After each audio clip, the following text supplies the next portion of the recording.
Good evening. Welcome to the Parrish Art Museum. My name is Corinne Ernie. I'm the Senior Curator of Arts Reach and Special Projects here at the Parish.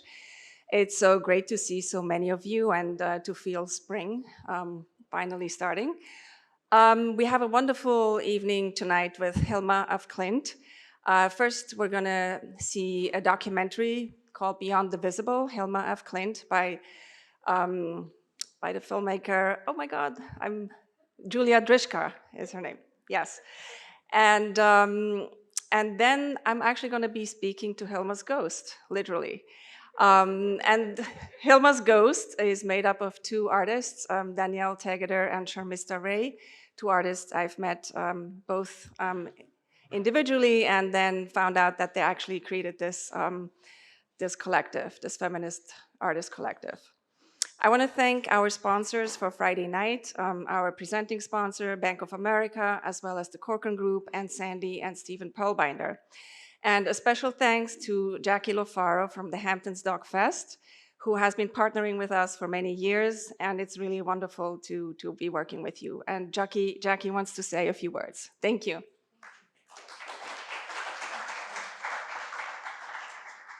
Thank you. I just wanted to, well, first of all, I want to thank Corinne and thank the relationship and the collaboration we've had for some time. It's a delight for us to screen and work with Corinne on about 3 films a year, at least. I just want to tell you that Earth Day is coming up in April, and we have a special Spring Docs program. It's a 3-film series, so if you want to give me your email or you just want to Google Hamptons Doc Fest, you'll get all the information. It's going to be at the Southampton Arts Center, and we've been lucky enough to snag several of the filmmakers who are coming out to speak, so I hope you can come. And that's all. And we're also doing our festival again this year in December, so I'm sure I'll see many of you. I know you'll be there. Thank you.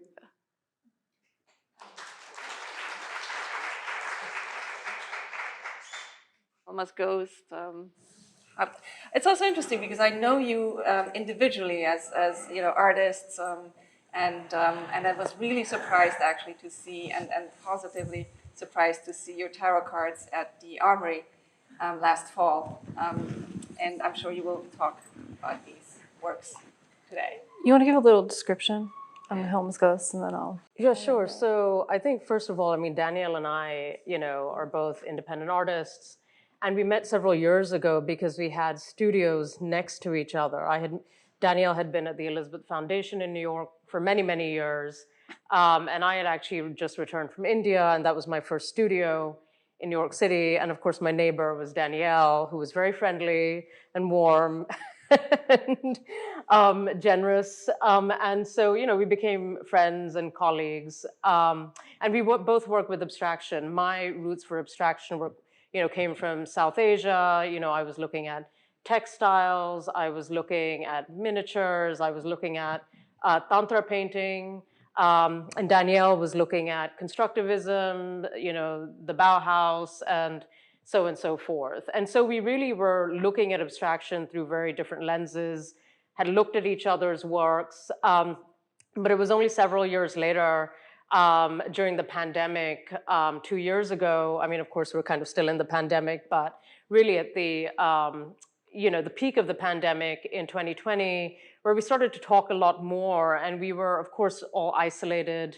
You know, we couldn't go to our studios, you know, we couldn't have the communities that we had access to. And so we were really thinking about how to connect, you know, communities of artists together, specifically women, non-binary and trans artists, basically artists that had been left out of kind of art history and the canon. You know, both of us have spiritual practices of our own, and we were really tapping into that a lot more during the pandemic. We were kind of getting more interior, looking inward, and you know, Hilma's Ghost was born.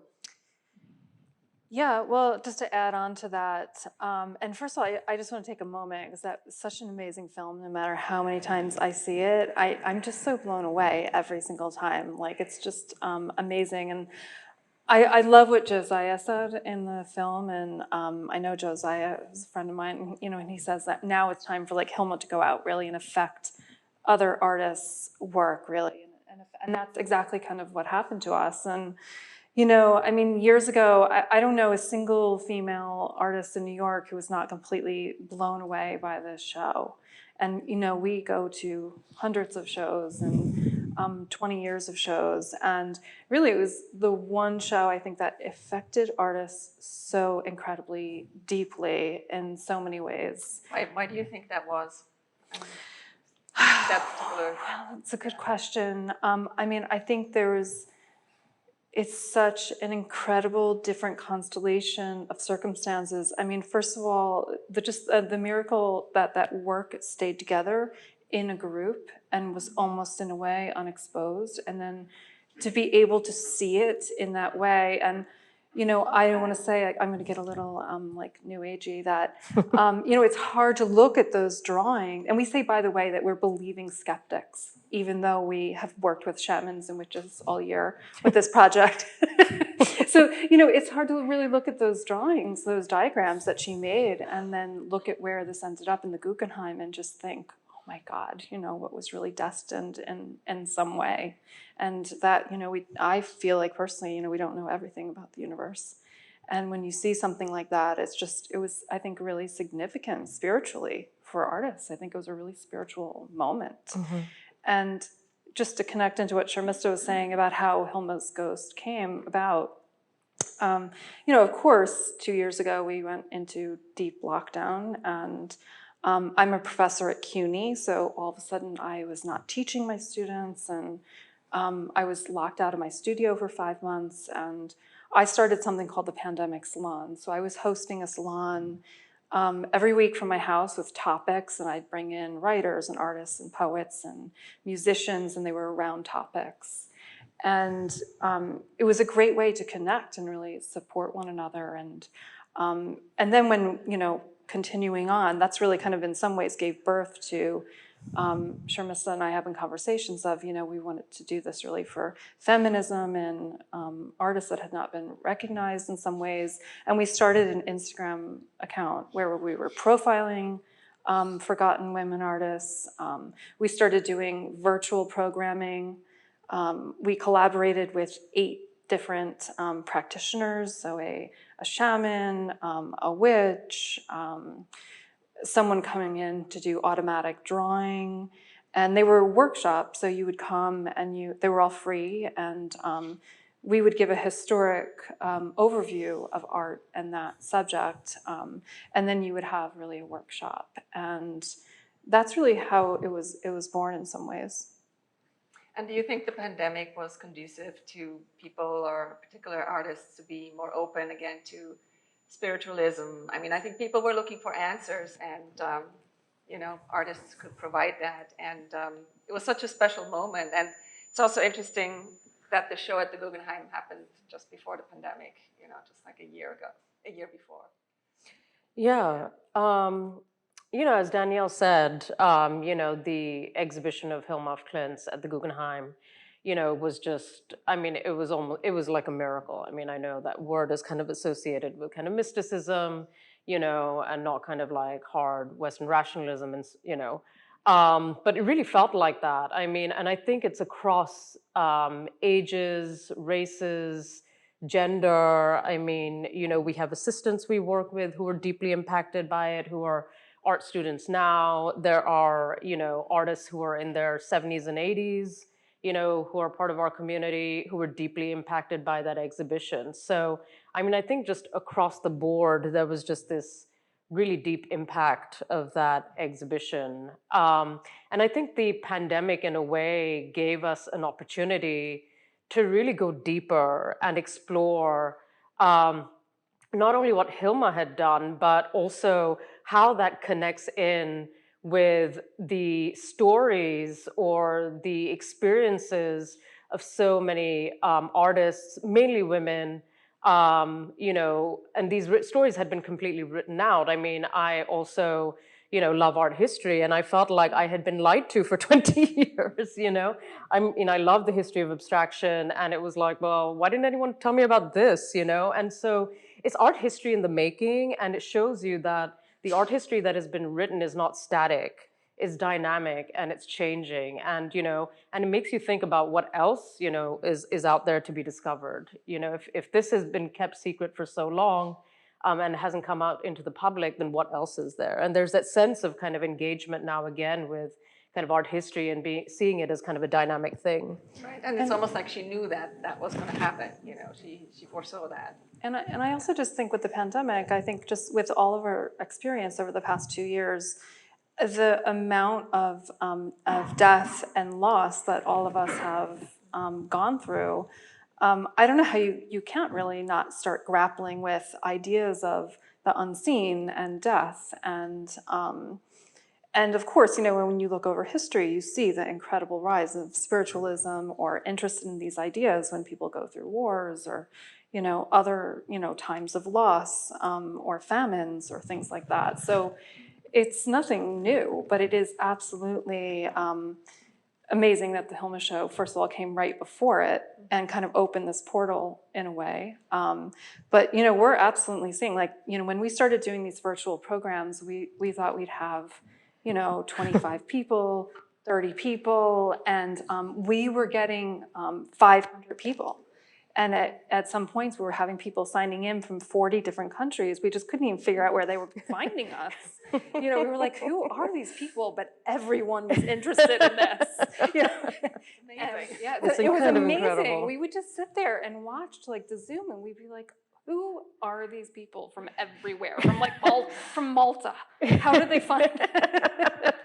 So I just think there's an incredible, interest in these ideas, of course, because of what we're coming out of. But I also think it just connects to, and this was mentioned in the film, that we've become, in many ways, much more of a secular society, but we've also become incredibly disconnected from nature and from, natural systems, and we've just been, destroying our world. And The I think unseen and the inexplicable. absolutely, I and think we're with really the pandemic, grappling with we have it. to learn to look at that again. Mm-hmm. And of course, when you look at witchcraft or other things that have been, of course, criticized or, people, like it's really about getting back to those natural rhythms in many ways, and back to land and back to the connections to, the rhythms of your life in dying and in illness and in birth and so forth. Yeah. Can you talk about the tarot cards? Yeah, why don't you They are go ahead. absolutely stunning. Well, And Abstract how do Futures you- Tarot. How do you work together? I mean, you literally create them together, right? Yeah. So I don't know if you're familiar with tarot, but it was a system of playing cards for centuries, and it was a Rider-Waite deck that was designed also illustrated by Pamela Coleman Smith, turn of century, who is also an overlooked and forgotten woman artist. And the only reason she's remembered is because of the Rider-Waite deck. It is apparently 100 million copies of the deck in worldwide distribution. It's the most widely distributed deck, and it actually has her monogram on it, PCS. And so that's how she's kind of been recovered somewhat. And apparently the Whitney Biennial has a work of hers in it now, which is kind of quite astonishing. But so, Dannielle and I, of course, were quite content to have these online programs and build this community. We never intended to even make anything together, so I mean, that thought may have crossed our minds. Decades-long practice, Yeah, I mean, we may have thought about it conceptually, but it was like, like when you conceptually think about it, it's like, how would that work? So we were doing these online programs, during the pandemic, and of course we had lots of people signing on, and we had this Instagram, page, profiling, women, non-binary and trans artists. And then, it was actually Carrie Secret's gallery, who was Dannielle's gallery in Chicago, applied to the Armory show with a special project of Hilma's Ghost. and didn't tell us. And didn't tell us. And we had never made work together. And we've never made, so how this got accepted, we have no idea how this even got accepted. It was Hilma. It was Hilma. It was Hilma. And so the project was, accepted. And then she told us, and we're like, well, now we have, we have to make work together. And they're like, what, 78 cards? There's 78. So, yeah, go on. I'll talk go a on. little bit Yes, about the of tarot. course. So, yeah, there's 78 cards, and there are, 4 different suits and major arcana, like Death and Wheel of Fortune and so forth. And so just a little bit about the process that, and we get asked this a lot, like, how do you collaborate? And, we both, again, have very long practices making works on our own, and either one of us, we've never collaborated with a visual artist.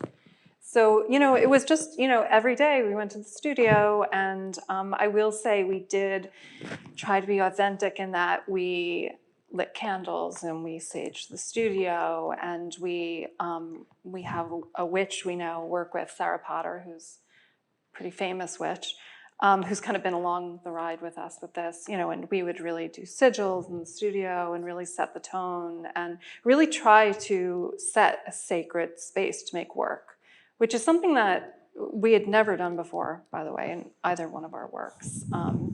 And I say in some ways we probably make work like jazz musicians, that we would make drawings, and then I would give them to Sharmistha, and then Sharmistha would kill them, and I would get them back, and it went back, and it would go back and forth. And we spent probably 300 to 400 hours making 78 drawings and then 5 paintings. So what was the material that you?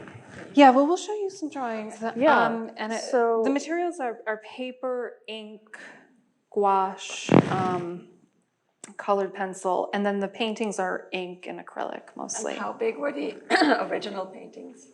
They're 14 by 17 inches. No, so these are actually, these ones right here are 9.75 by 17 inches. It's actually proportional to They're an art the most historian, if you popular. can't Sorry, it's just like I nerd out on this stuff, but so it's the proportional to the most popular size of the tarot card. So we wanted to obviously kind of stay true to that with the dimensions of the drawings. They're done on this beautiful dyed Italian paper called Fabriano Murillo, and we work with gouache, ink, and watercolor. And it's interesting because Dannielle and I have very different visual, we have very different approaches, and we're also visually, we have a very different idea of, what abstraction is. So I'm really kind of like, if you see the bright hot colors, those are mine. And then Danielle, has a more muted palettes, kind of more spare in terms of her language. And I'm kind of like, let's just cover up the whole paper, maximalist. And so when Dannielle This talks would give about, me a heart attack looking at it. So well,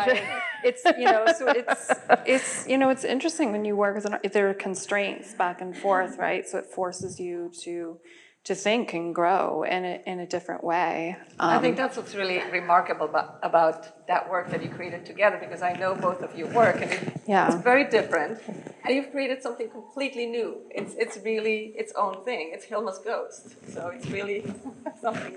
Do you want to go through this? And I'm really interested in that sort of collaborative spirit and how that can really work, Yeah, we would, also invoke Hilma, of course. So we'd like to think that she's in the work along with Pamela Coleman-Smith. But I do want to describe something that Dannielle says about killing the work, is that, if I did something that Dannielle was like, oh my God, what did you just do? She would kind of, usually like if I put so much color in it, she'd go in with the grays. And so it became kind of a running joke. And I think, talking about kind of the process of collaboration, I think you really have to have a sense of humor and be good friends and not be too attached to what you've done, because it is a conversation, and there is this process of like transformation that happens in the work that you both are kind of open to. I think also in collaboration, this is something I think that musicians and actors know quite well, that when you collaborate, it works, it really can elevate you, and you can make something that you can't without. Visual artists don't really understand this because we're not really trained in that way. We're trained to be very individualistic, and I think what's amazing about Hilma, frankly, is all these seances and things that she did, and that it was really almost a collaborative spirit, and Of course, then she talks about like channeling these other spirits. And so there's a collaborative energy in that already, which I think is really fascinating. Do you want to go through the image? Yeah. Yeah, the film didn't talk too much about who she collaborated with. I mean, it talked about her solitude in the work, but it seems like she did collaborate, and she founded this group with 4 other women. So Yeah, and I it thought was that like was a interesting. consistent collaboration. Yeah. So that's the show at the Armory. Yeah, and this is, you can see the 78 drawings. So you have the major arcana, which is about life's transformational shifts. You have the pentacle suit, the swords, and the cups, and the wands. And these really are extremely layered, I mean, in terms of the symbolism, the narratives. And I think that one thing that, we should say is that we were also doing this in abstraction, and the tarot is, primarily figurative.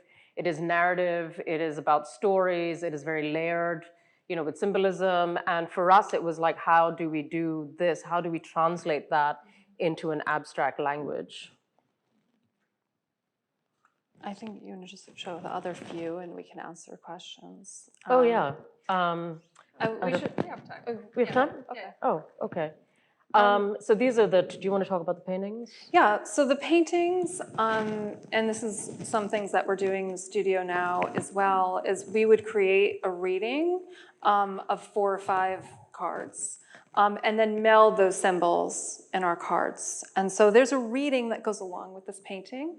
The witch that I mentioned actually does the reading, and it is part of the title of the work. So it's almost very much like a talismanic painting, right, of this reading kind of embedded into it in some ways. And then we, do different kind of initiations with these. And it's there behind me. Yeah, you're embarking upon a new journey. That's the title. It's if the title is the title? the whole thing is the title, because that was Sarah Potter's reading. So we did draw cards from our own tarot deck, and that became visually kind of the composite. And of course, we kind of interpreted it. So we had our own internalized visual readings that we did and created the paintings, and then Sarah Potter would actually read the painting. And we should talk about the process of making these, that by that time we had the deck, right? So we had made the deck and it had been editioned. I have it in my hand. And so when we were making choices about color and things or composition, we would actually ask the tarot. So we would line up the paint, and we would do it in a completely divinatory way. Because of course we couldn't agree on what color, So we would ask, and the tarot. So the whole process was a divinatory process in the palette and everything like that. And as far as our process was concerned, we kind of just lived and breathed by the tarot. So any major decisions that we would take, if we came to an impasse, we would always consult the tarot, and we stayed true to that. So even if we weren't quite, we're like, but it was like, no, that, we're gonna listen to the tarot. And of course, then that becomes about an interpretation of the tarot. Dannielle is a little bit better than me at this because she's been reading the tarot for years. And for me, it is, just in this incredible visual language with divinatory meanings. And so, but then there would be a conversation, oh, but I think it means this, or it means that. But it became very kind of a collegial process, but really at the center of it was the tarot. And this is another of the paintings, and you can see the Queen of Wands, kind of going up the center of that. If you kind of know the cards, then you'll start to see the different symbols. I should say all the cards and everything are on our website, so you can find that. You can find them, the meanings of them. They're kind of these poetic meanings. But if you look at a Rider-Waite deck, or if you have any familiarity with that, ours is inspired, as most decks are, off of that deck. And just for fun, I will say that I pulled a card for us. I tried to create a divinatory, we tried to infuse this, and I pulled the Ace of Swords, which is, aces many times are beginnings of things, and swords actually deal with like the intellect, ideas, many other things. They also cut both ways, right? Good and bad. So in some ways, I just love that we're sitting in a talk about some ways the birth of ideas in some sense. So that gives you a little bit of an example of, how we're thinking. This is definitely a place for ideas and conversations. Should we open up Oh, did you want to talk about this? You want to talk about the show at the Elizabeth Foundation? We'll talk about that quickly. Yeah. Yeah, because that was Corinne. Corinne had come to this show. We had curated. Again, it just ended in February. It was an exhibition, a curated project that we did of 25 artists. Again, we like to say there were, 3.5 men in the show, but mostly women, non-binary and trans. Excuse me, the half man is part of a collaborative duo. It's a husband and wife. So, but it is He was kind the of only funny. man alive. Oh no, that's not He true. was the only. There was one more. There was Rico Yeah. Gatson. But do you want to talk about the show a little bit? Yeah, so I had written a proposal to curate a show, mostly on abstraction. This was at the Elizabeth Foundation in New York. And of course, the pandemic hit, and 2 years passed, and our entire world passed. And by the time the show was about to happen, I said to the curator, I just feel like we're in a completely different universe. And he said, I feel completely the same way. And I said, you know what, we're really involved with spiritualism and the occult and abstraction, and would you be interested that we could do something with Hilma's Ghost? And they accepted it.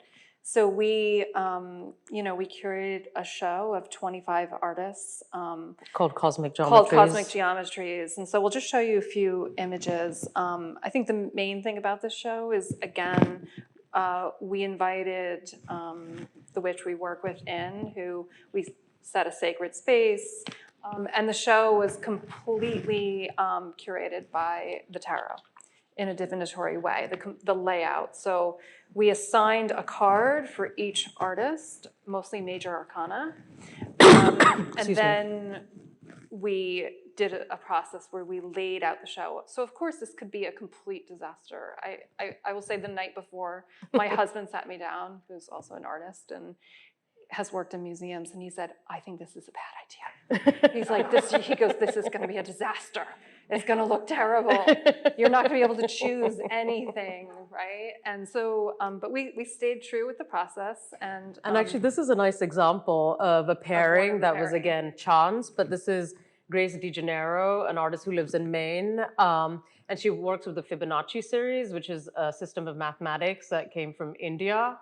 And it really is about dualisms and binaries, and she was paired with the Lovers, which more than romantic love is actually about duality.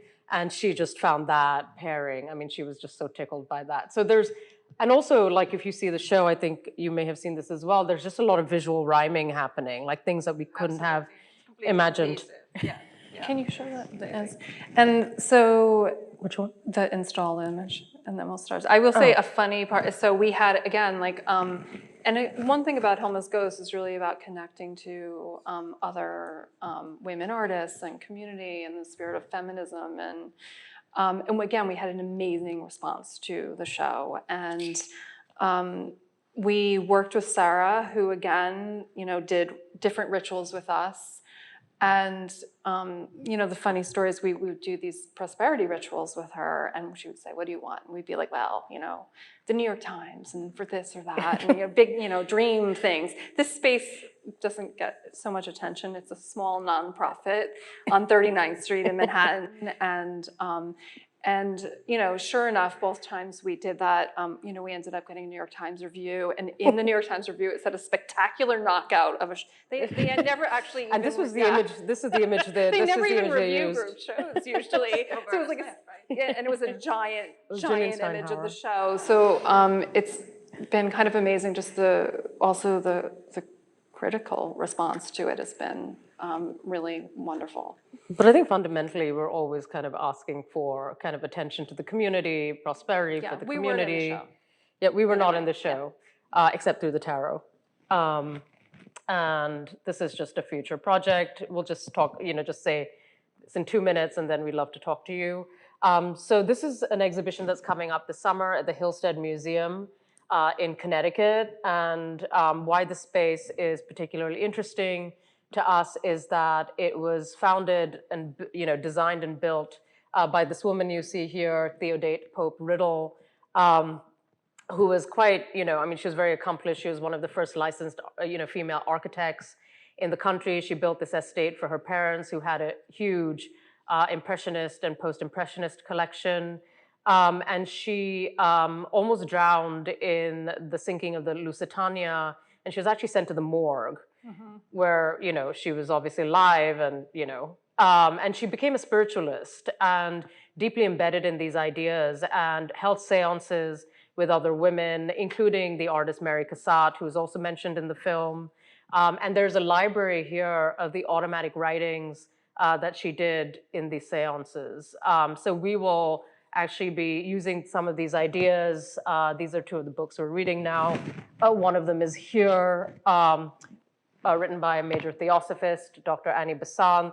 And this is an exhibition that happened around you know, mediumship and these, you know, artists, mostly women artists who used mediumship in their work. So those are the kind of ideas that we are going to be working with. So we're going to be doing some to do automatic drawings and, you know, working Through in different mediumship. ways through mediumship. And yeah, we'll go on a research trip in maybe, I think it's next week, actually, we go. So, and we'll see what happens. We never know what's going to happen in these experiences. Yeah. And I just want to say on the decks, we will have a box sent to the store here, but we brought 4 decks out of our collection. So if anyone wants one, that we can sell them to you. So You can come and see us afterwards. that was a sales pitch. That was. Any questions? Yes. My heart is racing a bit. This is the second time. Oh, sorry. Sorry, there's somebody over here. Oh, sorry. Oh, I thought you were just saying. Oh, no. I'm sorry. Is it okay? Yeah. I have been doing automatic drawings for quite a long time, and I have been very quiet and shy about showing them to anyone because, well, I'm just so grateful to hear that you exist. I too was blown away by the show and then saw the film soon after. When I came home, I watched the film after the show. Anyway, I'm sorry to be speaking out loud. It's just that I'm grateful to have seen you here to speak about this group that you formed. And Well, please reach out to us, and if you go to @Hilmas Ghost, it is really about exposing Instagram. those ideas in every way, and again, like those ideas of spiritualism infused in abstraction, which obviously have been infused forever. You know, it's interesting. Like, you know, we you know, people, we hear that all the time, and you know, we were very shy about putting this out too. You know, I'm a professor at uni. I'm making tarot cards. I'm on like line with mediums at this point. You know, I'm like whatever. I have tenure. It's okay. So, I don't, But it but, you know. definitely, like, we were quite a little shy ourselves, and we were joking last week about. I was like, you know, we should do this with color magic and that, and I said, oh my God, like a year and a half ago, I would have actually been embarrassed to say that, but now we're completely in. Hi. Hi. So, the film was terrific, but I've got a question for you relative to the essence of how you consider the documentary of the film. And at one point, they note how the artist was not very social. But at one point, she attends a social affair, and I'm wondering how it was stated in the documentary that did she say that she considered herself a clown at that point, or is this documentary? Is this documentary? How did that come up? Where in the film it says that she depicted herself as a clown? I would argue that unless she herself said it, but please. Well, I think that was an image that looked like she was in costume for some kind of event, right? But I think that, you know, we tell ourselves neat little stories about artists, especially women artists who didn't fit in neatly into things. And I think this idea that she was isolated and this crazy this is my own personal feeling on this, that she was this crazy mystic. State that she herself. No. No, And that she was this crazy, you know, like that, I think that notion, and I think the film in some ways kind of even kind of brings that out a little bit. I think that is ridiculous because, you know, people like Kandinsky and Mondrian and on and on, who explored spiritual ideas deeply, were never thought about, you know, they were never portrayed as being isolated in some way. They were engaged in a very cross-cultural ideas of theosophy and a lot of other ideas that were coming into Europe at that time. And she also had very so close it's always female interesting to me to friendships. hear that, yeah. Yeah, clearly. Yeah. I think that's a really important point. I think that statement, it flaws her.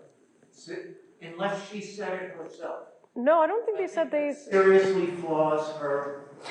That statement in the film that she said that her family, of course, didn't know what to do with her. And I found that very funny because I tell my students, like, if your family's liking your work, you're probably not doing very well. Like I tell my art students. So of course, but like, and I think her family thought she was very tight knit or, you know, and that image was her, of course, being very playful, but I think we don't need that image to know who she is. I mean, it's clearly that she had all these relationships and a really, you know, a huge social life and in a collaborative way. You know, yeah, I'm also going to put on my art historian's hat a little bit right now and say that, you know, I mean, the film also states much more that she had these close female friendships and had these groups. And so she was certainly not antisocial at all. And she was deeply engaged with the ideas of the time, with theosophy, which Kandinsky, Mondrian, Paul Klee were all very vested in. The film actually doesn't say that she said that. It was the Swedish novelist showing that image, and we don't have enough context around that image to really say what it was, but there's an existing image of her in this costume. And so I think it was shown in the film as a way of saying that, you know, she wasn't just kind of like this deadbeat and kind of hidden away from people, that she clearly also had a sense of humor. She just wasn't this stiff upper lip that, you know, that stories make her out to be and isolated, that she was social and she was out. And she clearly also had a sense of humor, you know? Yeah. I mean, I also just want to say, I find it absolutely amazing that you have a woman who never married, never had children, lived in isolation in the woods and had maybe a female sponsor.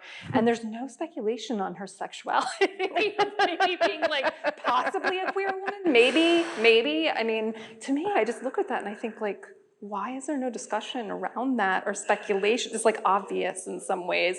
And I mean, maybe there's no documentation on that, but I just look at that and I think, that's so bizarre that that never even comes up, you know, so. left that out also. Yeah, the film It suggests it, though, in a funny way. It kind of suggests it. But it leaves it out, you know? But it's interesting, you know, again, like we tell ourselves these neat stories, and of course, the reality is much more nuanced in a lot of ways. Right.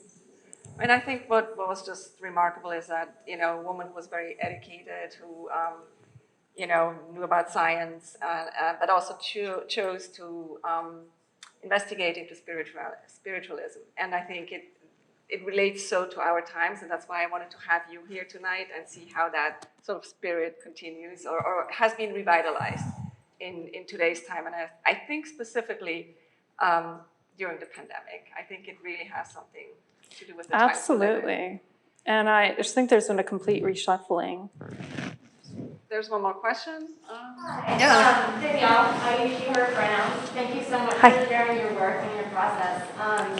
As someone who's just begun to explore my own practice of magic and spiritualism, I'm curious as to how your own practice, if you have one, has informed your work and how you've gone about finding and determining your own rituals, and as well in your professional world, whether there's been more openness recently to that. In my professional world, there's been more, I just didn't hear that last part. If there's been more openness to, I guess, talk about magic and spiritualism and things like that. I think there is, and I think first of all, there's an incredible amount of information, which of course, I'm sure you're starting to find out there, and our website has all of the workshops we've done with every practitioner. Tarot workshops, they're all free. You could they're right on Vimeo. If you write to us, I have a reading list I can send out. But yes, I will say that it is infused, like it used to be, I had a painting practice, and I had a somewhat of a spiritual practice, you know, and I I would do some things with tarot and things like that. Now I would say they've fused a little bit more, and I've inched getting a little bit more public about these things. I will say, you know, when you've gotten great press for the year, it helps being public about these things. When I can send it to my dean of science, and I can say, look, it's the New York Times, the New York Times. That certainly helps, you know. But, you know, I do think there's more openness, but I will say I do think there's a lot of pushback. And I do think, because a lot of this was like, it's a lot of like feminist-based knowledge that is continuously suppressed by most religions. That's the pushback, you know, and it's still very much in place, you know. So there is absolutely backlash in every way that, oh, you're doing new agey things or spiritual things or witchcraft things. And I think that, of course, it's dismissed, absolutely, you know. And it's great to bring it back. I mean, you know, abstraction was often seen as, you know, a result of the hyper-rationale society. And I think bringing that back, and that's what she combined. She was like unique in that she combined abstraction with the spiritualism. And I love the quote of Hilma in this, is that you have to ignore your fear. So amazing. I mean, you have to ignore your fear and to live an authentic life. In spirituality, in making art, in everything. And so I think that's just really interesting to hear that from her, and really inspiring. I think that's the nicest closing remark. Well, thank you for coming. Thank you. Thank you.